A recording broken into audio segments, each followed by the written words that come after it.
말씀 구약성경 창세기 13장입니다. 창세기 13장 1절에서 13절 말씀입니다.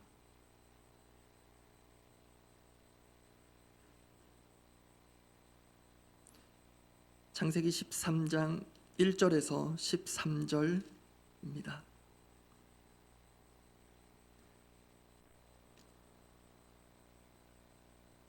창세기 13장 1절에서 13절 말씀, 제가 먼저 1절 읽습니다. 아브람이 애굽에서 그와 그의 아내와 모든 소유와 롯과 함께 네겝으로 올라가니 아브람에게 가축과 은과 금이 풍부하였더라. 그가 네겝에서부터 길을 떠나 베델에 이르며 베델과 아이 사이 곧 전에 장막 쳤던 곳에 이르니 그가 처음으로 제단을 쌓은 곳이라. 그가 거기서 여호와의 이름을 불렀더라. 아브람의 일행 롯도 양과 소와 장막이 있으므로 그 땅이 그들에게 동거하기에 넉넉하지 못하였으니 이는 그들의 소유가 많아서 동거할 수 없었음이니라. 그러므로 아브람의 가축의 목자와 롯의 가축의 목자가 서로 다투고 또 가나안 사람과 브리스 사람도 그 땅에 거주하였는지라. 아브람이 롯에게 이르되 우리는 한 친족이라. 나나 너나 내 목자나 내 목자나 서로 다투게 하지 말자. 내 앞에 온 땅이 있지 아니하냐. 나를 떠나가라. 네가 좌하면 나는 우하고 네가 우하면 나는 좌하리라. 이에 롯이 눈을 들어 요단 지역을 바라본즉 소알까지 온 땅에 물이 넉넉하니 여호와께서 소돔과 고모라를 멸하시기 전이었으므로 여호와의 동산 같고 애굽 땅과 같았더라. 그러므로 롯이 요단 온 지역을 택하고 동으로 옮기니 그들이 서로 떠난지라. 아브라함은 가나안 땅에 거주하였고 롯은 그 지역의 도시들에 머무르며 그 장막을 옮겨 소돔까지 이르렀더라. 함께 읽습니다. 소돔 사람은 여호와 앞에 악하며 큰 죄인이었더라.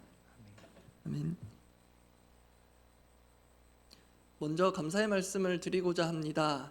어제 그리고 엊그제 1박 2일 동안 교육자 워크숍 다녀왔는데요. 가기 전부터 물심양면으로 또 지원해 주시고 또 있는 동안 기도해 주셔서 안전하게, 예상하지 못한 변수가 있긴 했으나 잘 다녀왔습니다. 감사를 드립니다. 오늘 설교 제목 보신 분 아시겠지만 조금 특이합니다. 롯또입니다. 이중적인 의미가 있습니다. 벌써 알아들으신 분은 웃으시는 것 같은데요. 빠르게 읽으면 로또 더 읽을 필요 없겠죠. 혹시 여러분 로또 사보신 적 있습니까? 예. 목사는 로또를 사도 될까요? 사면 안 될까요? 죄송합니다. 전 사본 적이 있습니다. 그 결혼 기념일에 이번 올해는 어떻게 챙겨줄까 지난해였던 것 같아요. 고민하다가 문득 든 생각이 로또를 사야 되겠다. 근데 의미가 있습니다. 로또를 건네주면서 당신을 만난 게 내 인생 최고의 로또다. 저는 되게 식상한 표현인 줄 알았는데, 예. 그래서 당신이 로또다 이런 의미를 이제 담아서 로또를 사러 갔는데요. 솔직히 그 의미만 있었던 건 아니고요. 제가 사는 지역에 아주 유명한 로또 명당이라고 하는 가게가 있거든요. 그 차들이 늘어서서 교통체증을 일으킬 만큼 유명한 곳인데요. 아무튼 거기서 비가 억수같이 오는 날 로또를 사서 아내한테 건네준 적이 있습니다. 근데 아는 분한테 이런 얘기를 했더니 그 큰일 날 일이라고, 그 혹시 1등 걸려서 아내가 도망가면 어떨 거냐고 그러더라고요. 아무튼 처참하게 꽝이 되었습니다. 그래서 오늘 제목 로또, 이중적인 의미 첫 번째는 말 그대로 로또입니다. 롯에게 있어서 소위 우리로 치면 대박이다, 로또다 할 만한 일이 오늘 본문에 나오기 때문입니다. 나중에 살펴볼 것입니다. 그리고 오늘 설교 제목에 담긴 또 다른 의미는 롯이 또 무엇을 했다, 그런 의미에서 롯, 또입니다.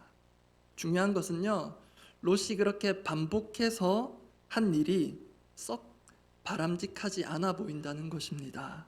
그래서 오늘은 롯의 인생을 잠시 살펴보고 이를 가지고 함께 기도하고자 합니다. 먼저 볼 것은 로또, 헤어짐을 로또로 기회로 삼은 롯을 보고자 합니다. 간단하게 아브람과 롯의 가정사를 살펴보면 롯은 아브람의 조카입니다. 그런데 안타깝게도 롯의 아버지 하란이 일찍 생을 마감했습니다. 그래서인지 아브람은 하나님께로부터 복과 약속의 그 유명한 말씀을 받아서 가나안 땅을 향해 갈 때 그 조카 롯을 데리고 갑니다. 그때 아브람의 나이가 무려 75세였습니다. 중요한 건 그때까지 아브람이 자식이 하나도 없었다는 것입니다. 앞으로도 없었을 처지였고요. 그래서 사실 아브람에게 있어서 조카 롯은 자식이나 다름이 없었을 것입니다. 그리고 롯에게 있어서도 삼촌 아브람은 돌아가신 아버지 하란의 빈자리를 채워주는 아버지 같은 존재였을 것입니다. 그런데 그런 둘 사이에 문제가 생깁니다. 정확하게 말하면 아브람의 가축의 목자와 롯의 가축의 목자 사이에 다툼이 일어난 것입니다. 그러한 다툼의 이유에 대해 성경은 이렇게 말합니다. 오늘 본문 6절입니다.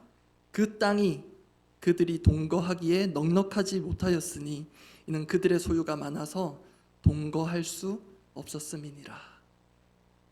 이런 상황에서 아브람은 문제를 근본적으로 해결할 수 있는 제안을 합니다. 본문 9절입니다. 내 앞에 온 땅이 있지 아니하냐? 나를 떠나가라. 네가 좌하면 나는 우하고 네가 우하면 나는 좌하리라. 아마 여러분 많이 보셨을 말씀, 또 많이 말씀으로 설교로 들으셨을 말씀일 텐데요. 여기서 아브람이 이 땅의 선택권을 조카 롯에게 먼저 주었다, 양보했다, 이 점은 오늘은 둘째치고 주목할 부분이 이 앞에 나를 떠나가라는 아브람의 제안입니다. 나를 떠나가라. 앞서 말씀드린 대로 이것은 아브람에게 있어서 결코 쉬운 일이 아니었을 것입니다. 왜냐하면 아브람에게 롯은 조카 이상의 존재, 노년에도 자식이 없었던 아브람에게 아들 같은 존재였을 것이기 때문입니다. 그래서 아브람이 이제는 이 방법밖에 없겠다, 그런 판단으로 롯에게 나를 떠나가라 이렇게 얘기하기까지는 상당한 고심의 시간과 흔적이 있었을 것입니다. 어쩌면 롯에게 그와 반대되는 반응을 기대했을지 모릅니다. 아니에요 삼촌, 무슨 말이에요? 우리 계속 같이 지내요. 목자들끼리 다투지 않도록 제가 어떻게든 한번 해볼게요. 그런데 아브람이 눈물을 머금고 꺼냈을지 모르는 이 헤어짐의 제안을 롯은 덥석 받는 것처럼 보입니다. 성경에 기록되기로는요, 오늘 본문에 롯의 말은 한 단어도 없습니다. 롯의 대답이 없습니다. 그런데 롯은 어디에 자신이 자리를 잡을지 금방 정합니다. 본문 10절입니다.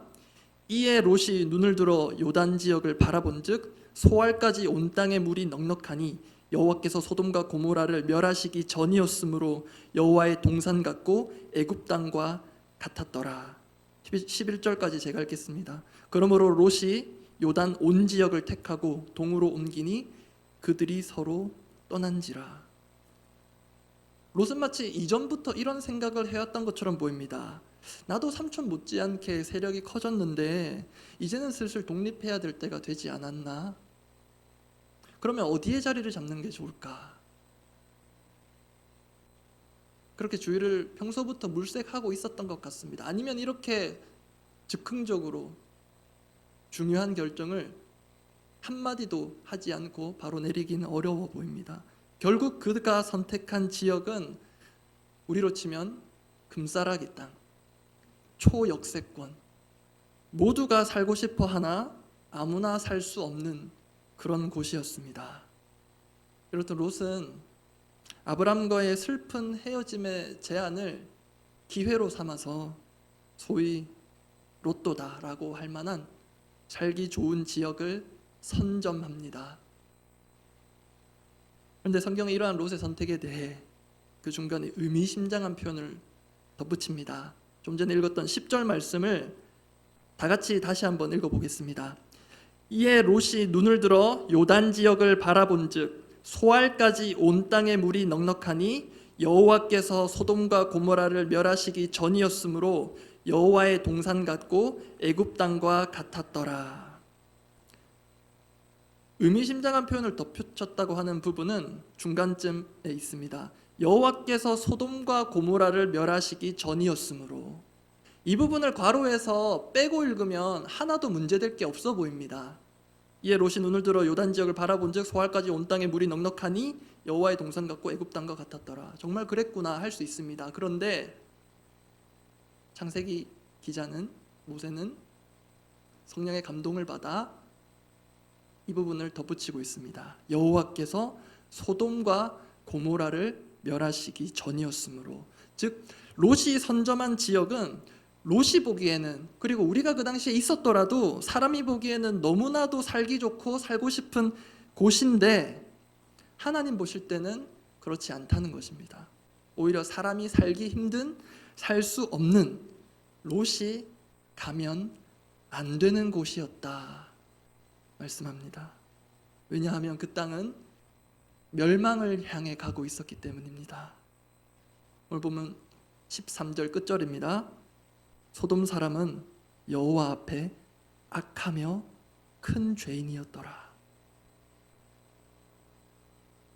아마 이런 점들은 롯이 볼 수 없었고 알 수도 없었을 것입니다. 저도 마찬가지입니다. 그래서 그 악한 땅, 멸망으로 치닫고 있는 그 땅에 살기를 그토록 원했을지 모릅니다. 그런데 여러분, 롯이 그 지역에 들어가기 전에는, 그 실상을 몰랐을 때는 그래, 이해한다 칩시다. 사람 누구나 살기 좋은 곳에 살고 싶어 하지, 당연하지. 그리고 능력이 있으면 당연히 살 수 있지. 들어가기 전에는 몰라서 그랬다고 합시다. 그런데 그 땅에 들어가서도 그 땅의 실상을 몰랐을까요? 그 땅의 영적 토양, 분위기, 기류, 문화, 정말 몰랐을까요? 저는 알 수 있었을 것이라고 생각합니다. 왜냐하면 하나님께서 롯에게 몇 번의 경고 내지는 사인을 주셨기 때문입니다. 지금부터 그것을 살펴볼 것입니다. 오늘 설교 제목에 롯이 또 무엇을 했다, 이제 그 대목으로 넘어갑니다. 롯이 또 반복해서 한 그것은 멸망당할 땅에 계속해서 살기로 고집한 것입니다. 하나님의 첫 번째 경고라 할 만한 내용이 오늘 보면 지난 창세기 14장에 나와 있습니다. 그 배경을 제가 간략하게 말씀드립니다. 롯이 살고 있던 소돔을 포함한 5개의 왕국이 오랫동안 섬겨오던 지배국에 반기를 들어서 그로 인해 전쟁이 일어납니다. 그런데 그 전쟁에서 과감하게 반기를 든 측 소돔 측 연합국이 완패를 당합니다. 이때 소돔에 살고 있던 롯도 잡혀서 끌려가게 되고요. 창세기 14장 11절과 12절 말씀 제가 읽어드립니다. 내 왕이 소돔과 고모라의 모든 재물과 양식을 빼앗아가고 소돔에 거주하는 아브람의 조카 롯도 사로잡고 그 재물까지 노략하여 갔더라. 목숨을 부지한 게 다행이라고 할 만큼 롯은 삶의 터전을 잃고 가진 모든 것을 잃은 상황이 되었습니다. 다행히 이 소식을 들은 아브람이 개입해서 조카 롯도 구출하고 빼앗긴 모든 재물도 되찾아왔습니다. 이런 상황에서 롯이 깨달았을 법했을 그 교훈을 한 문장으로 이렇게 정리해 보고자 합니다. 어디에 사느냐보다 누구랑 사느냐가 중요하구나. 저희 교육자들 식사를 갈 때 제가 종종 하는 멘트랑 비슷하기도 합니다. 무엇을 먹느냐보다 누구랑 먹느냐가 중요하다. 삼촌 아브람이 여러 나라의 왕들과의 전쟁에서도 지지 않을 만큼 군사력, 능력, 재력은 이미 알고 있고요. 롯은 이미 보았습니다. 알고 있습니다. 함께 살았습니다. 그리고 이후에 전쟁에서 승리한 지배국들의 통제가 롯이 살고 있던 소돔 땅과 그 일대에 더 강해질 것은 누구든 예측할 수 있습니다. 그리고 또 반대로 아브람에게는 창세기 12장에서 하나님께서 주셨던 그 복과 약속의 엄청난 말씀이 주어져 있습니다. 내가 너로 큰 민족을 이루고 내게 복을 주겠다. 땅의 모든 족속이 너로 말미암아 복을 누릴 것이다. 그 대상이 롯도 포함되겠죠. 그래서 이런 상황과 말씀들을 기억한다면 롯의 선택지가 이 순간에 하나 더 생깁니다. 소돔 땅에 그대로 살 수도 있고요. 다시 삼촌 아브람에게 같이 살자고, 그럴 수 있겠냐고, 그게 안 되면 제가 가까이서라도 살고 싶다고, 그럴 수 있습니다. 그렇지 않겠습니까? 그런데 롯은 그 악하고도 위험천만한 소돔 땅에 계속 머물러 있기로 선택합니다. 그 사실을 알 수 있는 게 창세기 19장에서 확인이 됩니다. 거기서 하나님께서 롯에게 주시는 두 번째 경고가 주어집니다. 방금 제가 말씀드린 이 첫 번째 경고에서는 롯에게 어떤 자기 반성 내지는 깨달음과 결단이 필요했다면요, 두 번째 주신 이 경고는 하나님께서 그곳을 떠나라는 메시지가 너무나도 분명했습니다. 왜냐하면 하나님께서 소돔과 고모라를 멸할 계획을 천사를 보내어서 친히 알려주시면서 너희는, 너희 일가족은 이곳에서 떠나라 분명하게 말씀하시고 재촉까지 하셨기 때문입니다. 그게 창세기 19장 내용인데요. 그런데 이 두 번째 경고, 거의 퇴장 명령에 가까운 이 엄중한 말씀 앞에 롯의 반응이 이렇습니다. 창세기 19장 16절입니다. 그러나 롯이 뭐하매? 지체하매. 이제 우리가 이해할 수 있는 선을 좀 넘어섭니다. 그러나 롯이 지체하매 그 사람들이 롯의 손과 그 아내의 손과 두 딸의 손을 잡아 인도하여 성 밖에 두니 강권적으로 끌어내십니다. 여호와께서 그에게 자비를 더하심이었더라. 심판이 코앞인 그 땅을 떠나는 것을 지체합니다. 미련을 버리지 못합니다. 결국 천사들이 이끌어낸 후 또 신신당부합니다. 뒤돌아보면 안 된다. 뒤돌아보지 말고 산으로 도망가. 그래야 이 도시 멸망할 수 있어. 그때 롯의 반응, 오늘 설교 제목처럼 롯이 또입니다. 창세기 19장 19절입니다. 롯이 그들에게 이르되 내 주여 그리 마옵소서. 이어서 제가 읽어드립니다. 주의 종이 주께 은혜를 입었고 주께서 큰 인자를 내게 베푸사 내 생명을 구원하시오나 내가 도망하여 산에까지 갈 수 없나이다. 두렵건대 재앙을 만나 죽을까 하나이다. 20절도 제가 읽습니다. 보소서 저 성읍은 도망하기에 가깝고 작기도 하오니 나를 그곳으로 도망하게 하소서. 이는 작은 성읍이 아니니까 내 생명이 보존되리이다.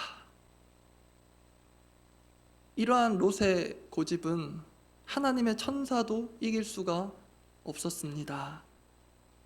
지금 롯이 말한 그 성읍, 소돔에 가까운 그 작은 성읍은 소알인데요.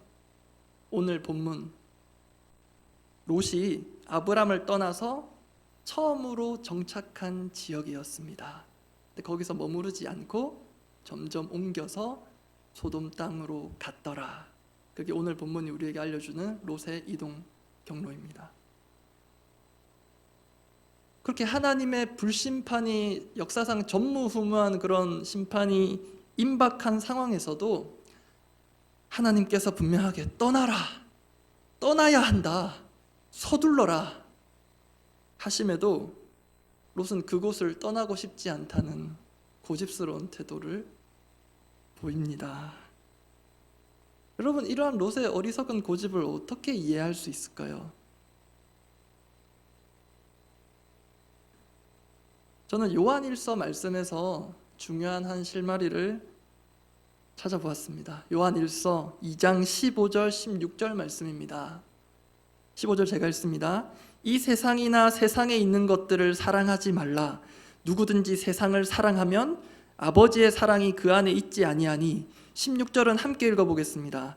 이는 세상에 있는 모든 것이 육신의 정욕과 안목의 정욕과 이생의 자랑이니 다 아버지께로부터 온 것이 아니요 세상으로부터 온 것이라. 이 말씀에 따르면 롯은 안목의 정욕 때문에 눈이 멀어버린 것 같습니다. 내일 지옥불이 이 땅에 떨어질 거다 해도 1분 1초라도 더 여기 있고 싶습니다. 그렇게 롯이 거의 멸망당할 성읍과 운명을 같이 하겠다고까지 보이는 그런 태도를 보이는 것은 단지 그곳이 살기 좋고 너무나도 살기 좋은, 살고 싶은 곳, 그 정도 수준을 넘어서서 세상과 그 세상 안에 있는 것들을 사랑했기 때문일 것입니다. 그 세상과 세상 안에 있는 것들을 하나님보다 더 열렬히 사랑했기 때문일 것입니다.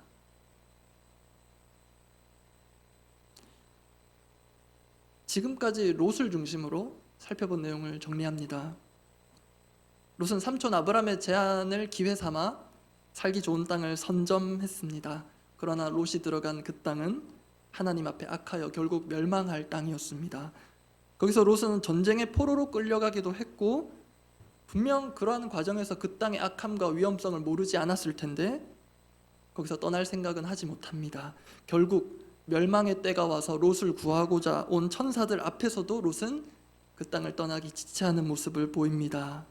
이렇게 살기 좋은 곳에서 살아가는 인생의 로또를 잡을 줄은 알지만 멸망으로 가고 있는 그곳에 머물기를 계속해서 고수하고 고집하는 롯.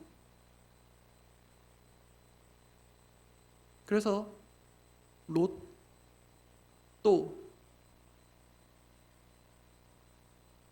그런 롯을 볼 때 이전에도 그랬고요. 지금도 그렇고 롯이 우리의 반면교사 역할을 해준다는 생각을 자연스럽게 하게 됩니다. 그런데 여러분, 오늘 가장 중요한 질문을 지금 드리려고 합니다. 롯이 우리의 반면교사입니까? 아니면 우리의 거울입니까? 한 번 더 질문 드립니다. 롯이 우리의 반면교사입니까? 아니면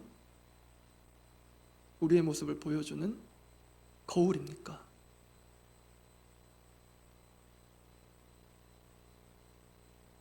한 번만 더 질문 드리겠습니다. 롯이 우리와는 다른 반면교사 같은 인물입니까? 아니면 지금 우리가 이 롯을 다시 볼 때 성령께서 우리 모습을 비추게 하시는 거울 같은 존재로 보입니까?